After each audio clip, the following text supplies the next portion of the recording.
Yo, what is going on, y'all boys? It is your boy Zay After Dark Zay, and today we have something relatively new. Now, majority of the time I'm posting on YouTube or I'm posting on TikTok is mainly Ultimate Team content, but today I thought it'd be a cool idea to share a max level rated 120 striker build. Now, for a lot of you guys that do know, when I am on Twitch, I stream 95% of the time I'm streaming pro clubs, so I thought it'd be a cool idea to share the build I've been using since last month's update, which allowed you to become level 120, and it added the low driven playstyle.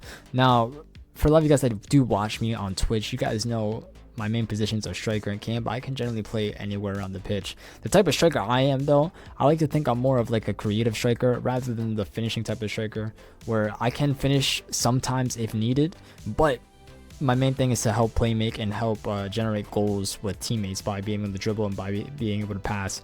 It's also a really good build for build up that I'll be showing here. So if you guys are interested in this build, make sure you guys please hit a thumbs up. But without further ado, let's get into it. So we do have low driven and quick step on goal. Now, low driven, like I said, is something that was added last month in March. And it's a really broken playstyle. Now, especially on the competitive side, goalies get a lot of fucked animations. But even against the AI keepers, it's probably even worse against AI keepers. So if you are running divisions and stuff like that, this playstyle is very much broken.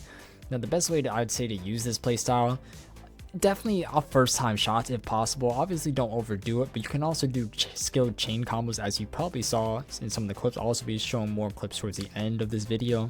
So if you guys want to get an idea of how to use it, just make sure you stick to the end so you guys see the clips of how I use it.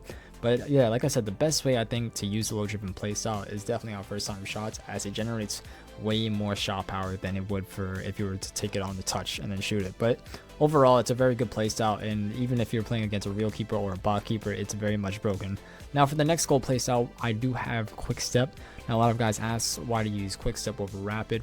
For me, if you're going to be on a smaller build, quick step is just much better since you have the extra touch, especially because center backs are going to be control lengthy, mostly lengthy control lengthy is just way faster than an explosive or even controlled. So having that extra step, especially if you're going to be on a smaller build, it's very much helpful, and it allows me to beat defenders much more than I would if I had rapid on gold.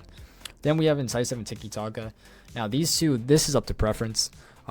Reason why I use incisive and tiki-taka, as a playmaking striker, I'd like to see myself as, I do like to help my cam, who could be man marked at times, or whoever is the playmaker in the midfield. So if he's getting man marked and I need to play my winger or my striker partner through, I just thought it'd be a good idea to have this build, be able to play the wide balls when needed, because wide balls, if you guys don't know, incisive is the most broken passing perk in the game. It's probably the best passing perk. So just having incisive on silver helps a lot, and it helps play make to find your teammates through. Now tiki-taka, don't really got to go too much into tiki-taka and rapid actually. Well, tiki-taka just helps a lot with first time passes. Now obviously some people use ping pass, but in my general opinion, just being able to first time passing is much better than ping pass. So that's the reason why I use tiki-taka. Rapid is a must. Don't really know if I'm gonna have quick step on gold. Yeah, I definitely have to have rapid on silver. I think it's a must. Everyone's gonna have that on their builds.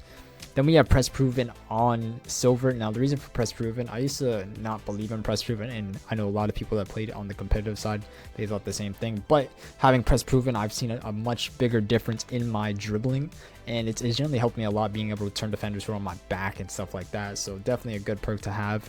Then we have relentless on silver with Trivella. Relentless is a must, because the main thing in this game is stamina, and if you're tired at half and you don't have relentless to help replenish your stamina, you're fucked. You're not gonna be able to play those late minutes. So definitely relentless important. And Trivella, not only for finishing, but can be used for passing, which is really good with the incisive perk.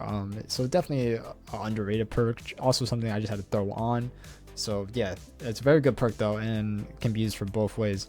For the height and weight, we are 5'8", 119 pounds. The reason for me being 5'8", I've tried 5'6", but I feel like it's too small. And I've tried 5'10", and just something about it feels so clunky. So 5'8" was just like a good balance for me. Natural's 119 pounds. I usually run 152, but I think as the striker build, you get a bit less agility. So I brought the weight down to get myself more agility, which you'll see next up. This is the chem or the skill points that we have here: 96 acceleration, 92 sprint speed. I prefer more sprint speed, usually acceleration, but when you're on a smaller build, you're gonna have more acceleration. So this is the best I can do, but it's very good. So then we have 5-star weak foot, with 96 finishing and 82 volleys. Then we have 99 shot power and 83 long shots. The finishing hasn't been an issue at all. If I miss a shot, I know it's because I fucked up. But with 99 shot power and a 5-8 build, it's pretty easy to get past keepers with that. Then for the passing, we have 82 curve and 78 vision. Now, a lot of people don't actually use curve on any of their builds. I use curve because I actually, not only for the passing, but for shots, having that extra curve, I think also could fuck up keepers, especially with the 99 shot power. So just having that little extra curve helps a lot. Then we have 86 short passing. The reason why I added 4 short passing, actually short passing is important. I would add long balls, but realistically, you're not the actual playmaker. You're just gonna help facilitate when your actual playmaker can't do that. So you just want short passing. You don't really want to add long passing, especially since the long passing is so low. Just having even like 70, it's honestly not worth it. So just upgrade the short passing and make the passes you can. Then we have 90 agility and 94 dribbling. Now we maxed out the whole left side because especially on a smaller build, you're going to want as much dribbling as possible, or the build's sort of useless. You're not going to want a small build that's stiff as hell. So definitely want to max out the left side to be as wiggly as possible and to just be able to beat opponents a bit better. I used to not be a believer in ball control. I know a lot of people use ball control as well, but we do have 91 ball control on this build. The reason why I added ball control is because I used to use first touch silver, but with more ball control, I don't think I need to use first touch. So it just allows me to put a different playstyle like press proven instead of that first touch. So we have 91 ball control for that reason. Then we have 83 balance. Now, for a lot of you guys that do have seen the clips already, or I draw a lot of pens. And so obviously some are fluky, but just having less balance allows you to draw more pens, which obviously gives you more chances and easier chances at goals. So definitely lower the balance if possible. Then we have 89 stamina. Now we just maxed this whole right side. Depending on facilities, you can also get it higher as well, but max out this whole right side because again, you don't want to be drained throughout the game, and it's just a terrible feeling when you're like 80th minute in. They might have everyone in the box, and it's just you're tired and you can't do anything to help play make. So definitely having 89 stamina helps a lot with that. Then we have 98 composure with 99 reactions. Reactions, I'm gonna be honest, my player feels much smoother with just max reactions, and I think a lot of people can agree with that. I feel like a lot of people also sleep on it as well.